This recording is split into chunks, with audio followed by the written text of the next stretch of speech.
Lecture 1, Introduction to Operations Management. In this lecture, we're going to define operations management. We'll talk about the difference between a goods or services. We'll introduce you to the supply chain. We'll talk about the transformational process. We'll cover the evolution of operations management. And we'll talk about environmental and ethical issues. And finally, we're going to talk about supply chain management and issues. So what is operations? So operations is really what you do as a business. It's the part of the business organization that's responsible for producing goods or services.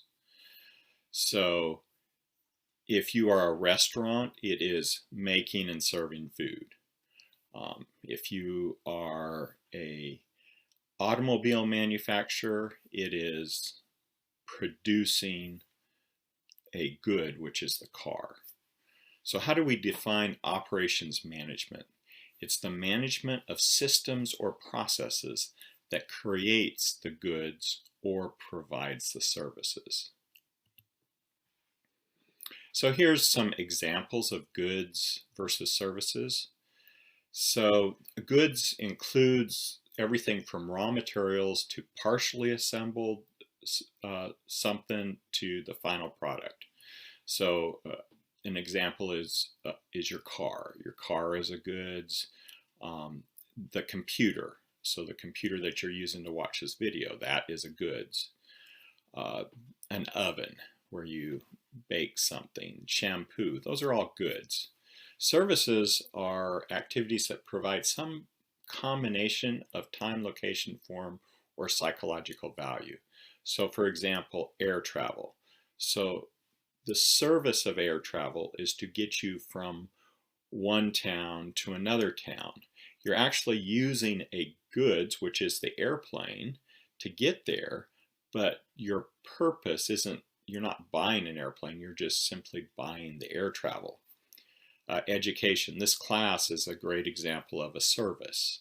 You are learning something here. A haircut. Your hair grows, you need to go get a haircut. Your haircut is at a specific time and location. Legal counsel, you need to go get a lawyer. That's a service. So here's the supply chain. It's the sequence of activities and organizations that produce or deliver a goods or services. So you start on the left with suppliers. That's someone that your suppliers get stuff from. Then you have direct suppliers. Then the producer, you are the producer, you're making something. Now that product, service, whatever it is, has to be distributed. So there's a distributor, and then you have the final customers. So that's the supply chain, and we'll be covering this a lot throughout the class. Now this is the transformational process. This is where you add value. This is really what you do. So on the left you have inputs. Could be land, labor, capital, information, raw materials, whatever it is. Then you go through some kind of a transformational process. And on the output is either a goods or services. Now you have these feedback loops where you're always looking to see if there's something about your product or service that needs to be improved in your transformational process. You also have feedback to your inputs to say what is it that we need to do different. So an example on an input.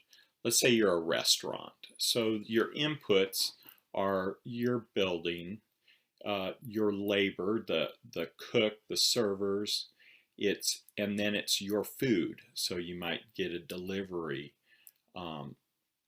of lettuce and tomatoes and beans and rice. Those are all inputs. So the transformational conversion process is where you take those things, a cook makes that into food, and then a server serves that to a customer, And so that's the transformational process and the output. Now the feedback is the cook on the right hand side. The customer says, something's wrong with this food, it doesn't taste right, or I don't like it. That's feedback, goes back in, and they may say, okay, I'll make you something different, or make you something better, or try again. That would be feedback.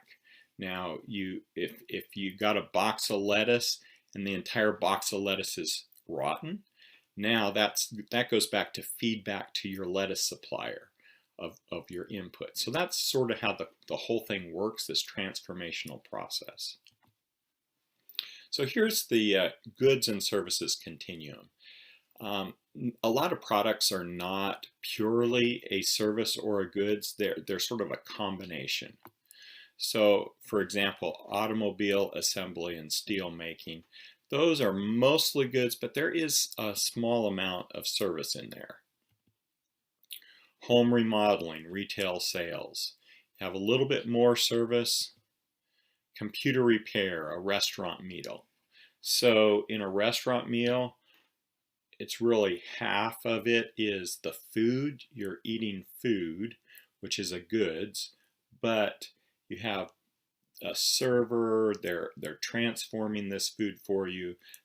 It's a certain time that you're eating it, which is the service side of it.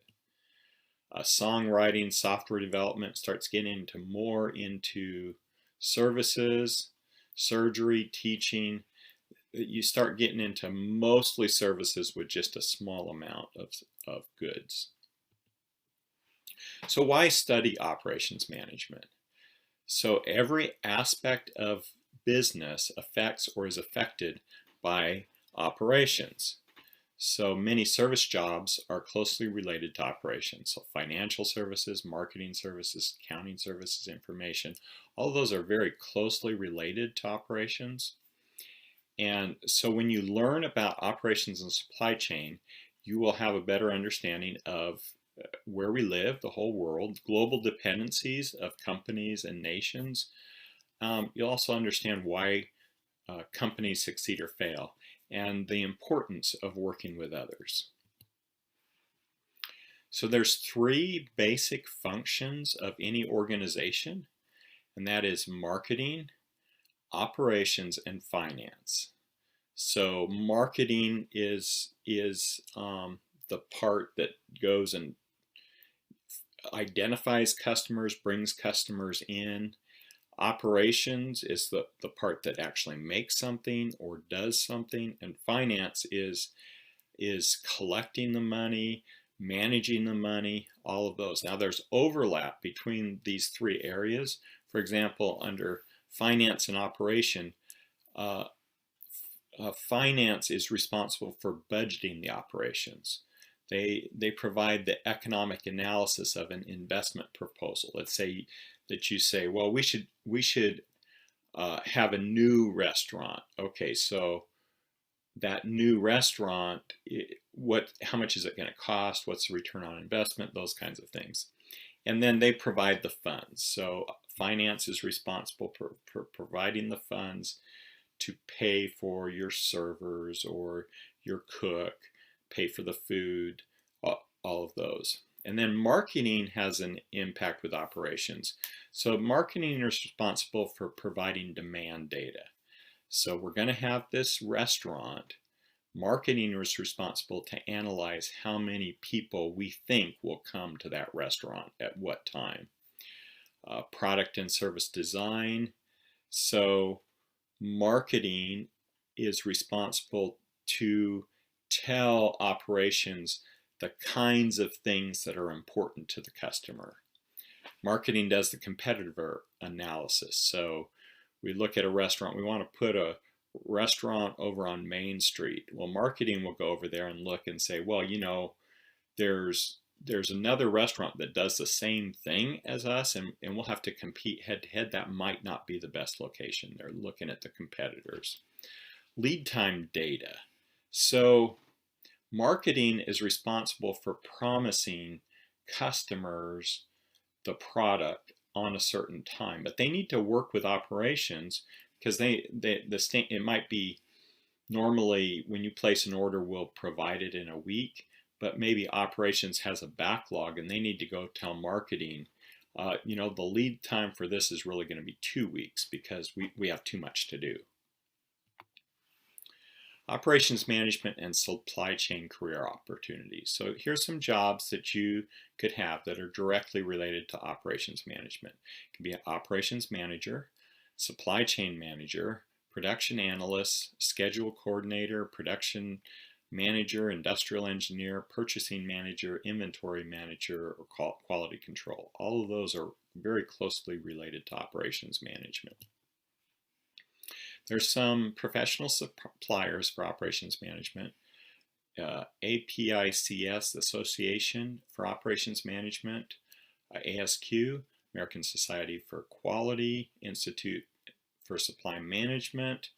Then you have INFORMS, the Institute for Operations Research and Management Science, POMS, Production and Operation Management Society, PMI, the Project Management Institute, and then the Council of Supply Chain Management Professionals. So these are some of the professional societies. So let's talk about process management. So there's three categories of business processes. There's the upper management process. These govern the entire operation of the organization. Operational processes, these are like the core processes, and then supporting processes. Then supply and demand. So the operations and supply chain are responsible for meeting the supply. Sales and marketing is responsible for identifying demand, creating demand. So if you have way more supply than you have demand, that's wasteful and costly. If you say, well, we're going to have 100 people coming to the restaurant, we have to make a lot of food, and then you only have 10, and all that extra food, some of it is not going to be able to be used tomorrow, so that becomes wasteful. So that's where you have way more supply than demand, or maybe you order a bunch of lettuce and then it's rotten before you can serve it. And then the other one is where supply is way less than demand. I don't know if you've ever walked into a restaurant, you see something on the menu, say, I'd like to order this burger. And there's like, oh, we're sorry, we ran out of that. And so then you go somewhere else on the menu. Okay, I'll take my second choice. I'll take this. Say, oh, sorry, we're out of that too. And so here, and so the customer is dissatisfied, and maybe they go down to a third item. Let's get this instead. And it's like, no, we're out of that too. So at that point, the customer may actually just leave. It's like, no, I can't get anything here. So you've lost the opportunity to sell anything to that customer. You have a dissatisfied customer. They might not come back next time. So on the bottom is the ideal, where supply equals demand. So you have the exact right amount of products or services for the demand. Process variation. So there's 4 sources of process variation. So the first is the variety of goods or services being offered. So when you have a large variety, that creates variation in your processes. So if you have low variety, if you have like a cook that's just making burgers and they only have one kind of burger, one kind of topping, the process is always the same. You make a burger by doing this.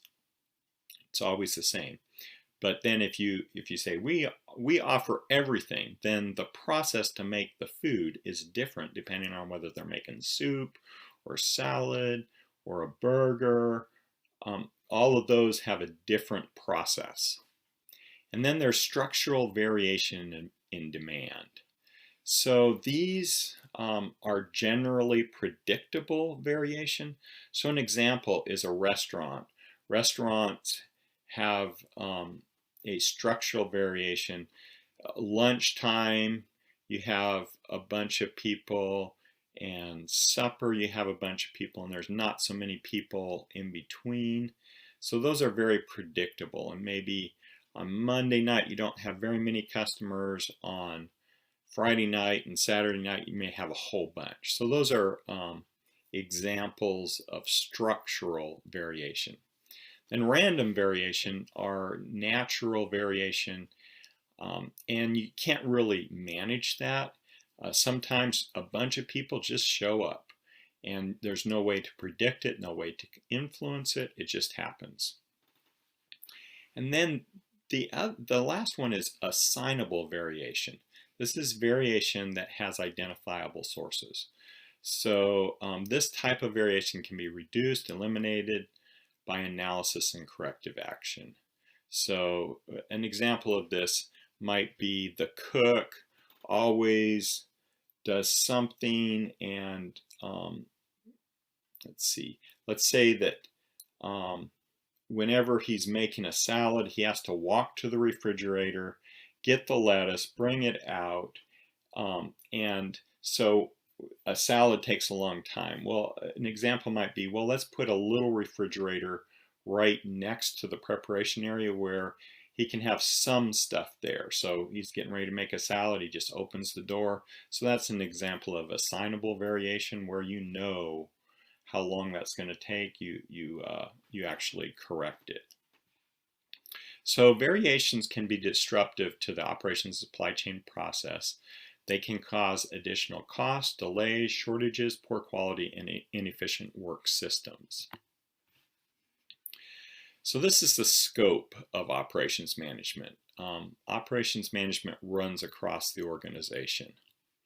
So it includes a bunch of interrelated activities, and we're going to go through all of these in detail in this course, but forecasting, capacity planning, facilities and layout, scheduling, managing inventories, assuring quality, motivating customers, deciding where a location is for facilities, and more. So it's a very broad topic. So the role of the operations manager. So the operations function consists of all activities directly related to producing goods or providing services. So the primary functions of an operations manager is to guide the system by making system design decisions and system operation decisions. So here's some system design decisions. So how much capacity do we have? Are we going to have a really large restaurant with a big kitchen, or are we going to have a small corner restaurant with just a small kitchen? So that's a capacity example. Facility layout. Where are we going to put the refrigerator? Where are we going to put the stove? Where are we going to put the customers? How is the all of those things. Facility location is, are we going to put it on Main Street or out in the country? Product and service planning. What is it that, how are we going to create this product or service? Acquisition, placement of equipment. That's similar to facility layout, but where are we going to get big equipment, little equipment? And so these system design decisions, they're typically strategic decisions, and they often require a long-term commitment of resources. If you're going to buy all the equipment to go in a restaurant, you might sign a long lease, you might build your own building, all the equipment, and it really determines the parameters of the system operation. What kind of restaurant, those kinds of things. So the system operation decisions, they tend to be tactical and operational. It's the management of people. When are people coming? When are they going? How many people do we need? Do we need to fire someone? Do we need to hire someone? Inventory management and control. How much lettuce are we going to buy? How many tomatoes? How much do we have on hand? How much did we throw away because it got rotten? Scheduling. uh, the scheduling of people, the scheduling of your hours, uh, the scheduling if you're developing a product, the schedule to develop that product, project management if you're going to try something new, managing that project, quality assurance, making sure that whatever it is that you're providing is quality. So operations management tend to spend more time on system operation decisions than on any other decision area, but they still have a vital stake in system design. So these are the operation management decision making. Most decisions involve alternatives and might have quite different impacts on costs or profits. So the typical operations decisions include what, when, where, how, who. So the what resources are needed and what amounts, when will each resource be needed, when should the work be scheduled, when should materials and other supplies be ordered.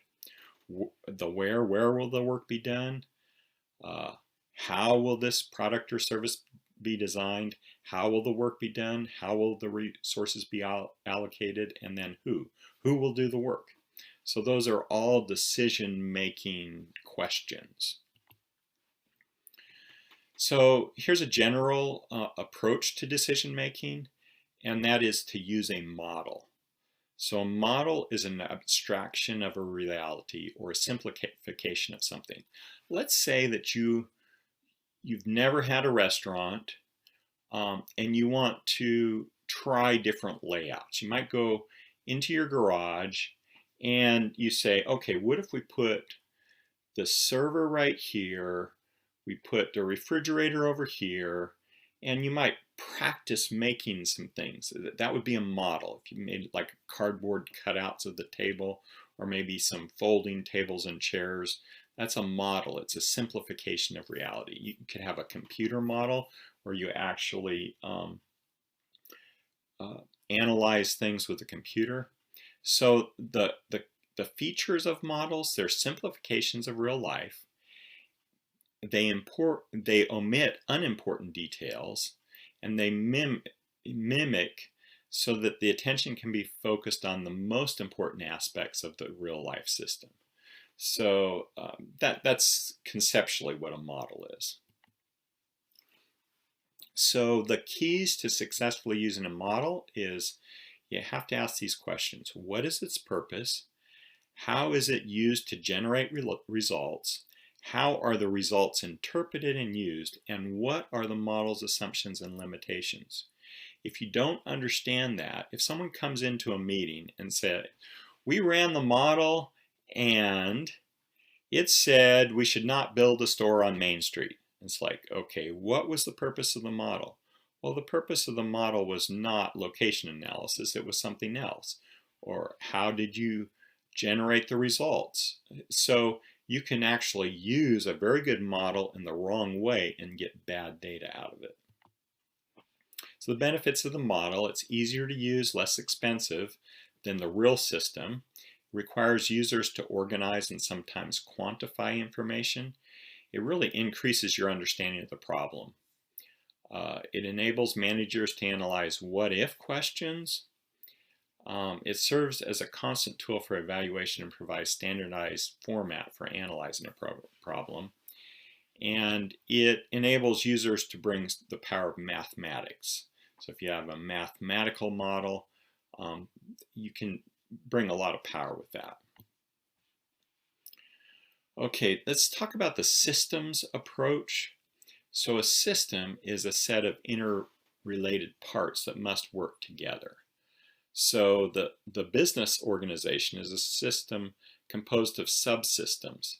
You have the marketing subsystems, the operations subsystem, finance subsystems. So those three subsystems are all working together. The systems approach emphasizes the interrelationship among the systems. The main thing is that the whole is greater than the sum of the parts. The output and objectives in an organization can take precedence over any one subsystem. So Marketing may say, hey, we got this great campaign, we'll bring in double the customers. And operations says, we can't manage that number of customers, so let's scale back on the marketing. And marketing is like, but we had this great marketing campaign. And it's like, well, for us to be able to do that, we would need to increase capacity. So then they go to finance and say, can we increase capacity? It's like, well, we don't have the money to buy the system to increase capacity. So in this case, marketing cannot do their super marketing. They may do a little bit more. Maybe operations could handle 50% more, so they tweak that marketing to bring in 50% more customers, not 100% more. Then establishing priorities. There's certain issues or items that are more important than others. So by recognizing these important priorities, you can focus on the efforts that will do the most good. There's never enough time, so you focus on what is the most important. So there's something called the Pareto phenomena. Some people call it the 80-20 rule. What it is 80% of your problems or events comes from 20% of the sources. So if you have 10 employees, 80% of your problems with those employees will come from 2 of those employees. So 20% of the problems will come from, 80% of the problems will come from 20% of the employees. So the critical few factors should receive the highest priority. This is the concept that is appropriately applied across all areas and levels of management. So here's the historical evolution of operations management. There was the Industrial Revolution, scientific management, human relations management, decision models and management science, and the influence of Japanese manufacturers. So the Industrial Revolution, we talk about this before the Industrial Revolution. It was really a craft production system. You had a blacksmith, and that blacksmith would make everything in his blacksmith shop. You had a dressmaker who would make the entire dress. So then the Industrial Revolution, some key elements, really in the 1770s, 1776, 1780, 1796. So it really started in England. You had Division of Labor by Adam Smith. You had the rotative steam engine in the 1780s. Then you had the cotton gin and interchangeable parts by Eli Whitney. The management theory and practice did not really advance during this period, but there was this Industrial Revolution. Then we got to this scientific management, and there was this efficiency engineer, Frederick Winslow Taylor, and he believed in a science of management based on observation, measurement, analysis, improvement of work methods, and economic incentives. So management is responsible for planning, selecting, and training workers, and find the best way to perform each job. So you have to have cooperation between management and the workers, and you separate management activities from work activities. And the emphasis was to manage or maximize output. And we got to the human relations movement. This it started with Gilbreth with the application of psychology. And then you have Mayo, who did the Hawthorne studies on worker motivation. This was an interesting one where they studied productivity and lighting, and they increased the lighting, and productivity went up. and then they decreased the lighting and productivity went up even more. And it didn't make sense, but what they realized was it was because management was paying attention to workers that the productivity was going up. So that's the Hawthorne study. Maslow's, you may have heard about motivation theory, his hierarchy of needs. And then the two-factor theory, and then theory X, theory Y, and then in 1981 you had theory Z.